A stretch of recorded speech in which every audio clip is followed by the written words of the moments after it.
धन्यवाद हो प्रदर्शन के अनुग्रह कले आज आप सम्मुखें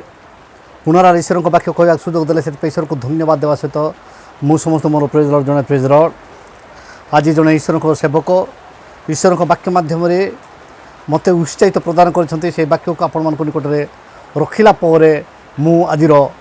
शिक्षा को आग को देवाई अग्रसर हेबी। रोमियो 1:25 पद आम पढ़ा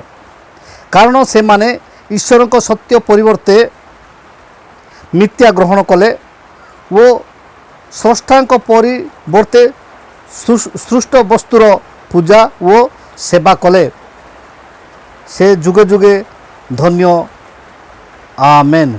प्रभु एपट बाकी पर आम समस्त को आशीर्वाद करूँ। ये आम देखुचु जे से मान तो कौन यही भकुआ माने जो माने को गछ को भगवान आउ जल को भगवान देवता बोली कहते से मान ये मनीष आ सन्तुष्ट हेले ना से जी भी ताकू उत्तर दिहला से सन्तुष्ट हेले ना आ गोटे लिखिं जे तांको धर्मशास्त्र से देइछंती एवं मते कहते जे मु मो धर्मशास्त्र मु तुमको उत्तर देली से तुम कौन को आज पानी पीब नहीं। जल को देवता मानवा को नाराज किंतु मोर गोटे चैलेंज बंद कर दियंतु कारण आपण हिसाब से से पानी मध्य अशुद्ध जो पानी रे जने मनीष शौच करुछि से पानी मध्य अपवित्र आपण को कहवा अनुसार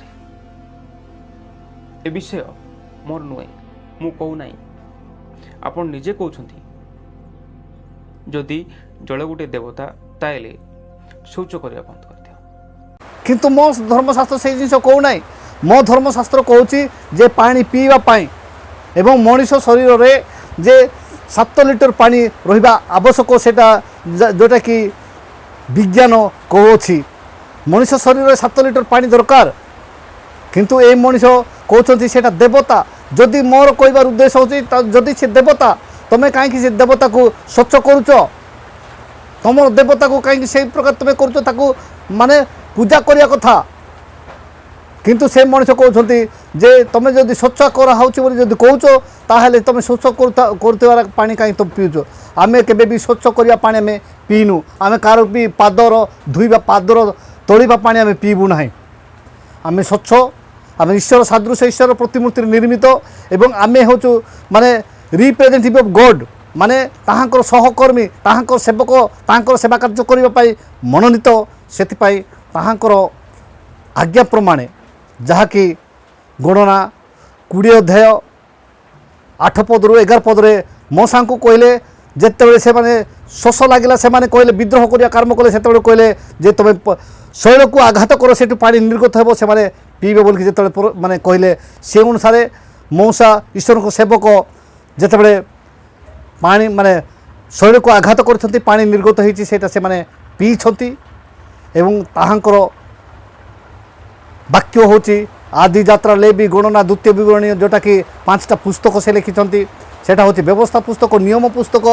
आ सेठी से यथेष्ट इस्राएल लोक मान 6 लाख लोक को आनिले एवं ईश्वर को वाक्य से मान परिवेषण कले एवं ईश्वर को दीक्षा देकी ईश्वर को पथरे चलने शिखेले से ही वाक्य को आम अनुसरण करूँ से अनुसार आम निजक प्रस्तुत करूँ जदि तुम शास्त्र को जदि कहूँ जे देवता बोलिकी ताहले आपण देवता को आपण ठीक पालन करूँ अपव्यवहार करूँ ना कि गांडी को धुंतु ना मुझे स्पष्ट भाषा जोटा कि यूट्यूब भाषा मु कहूँ आउ आगामी दिन मानक अनेक वाक्य शिखिबार अच्छी से मुझे अल्प शिक्षा दे रही। नमस्कार।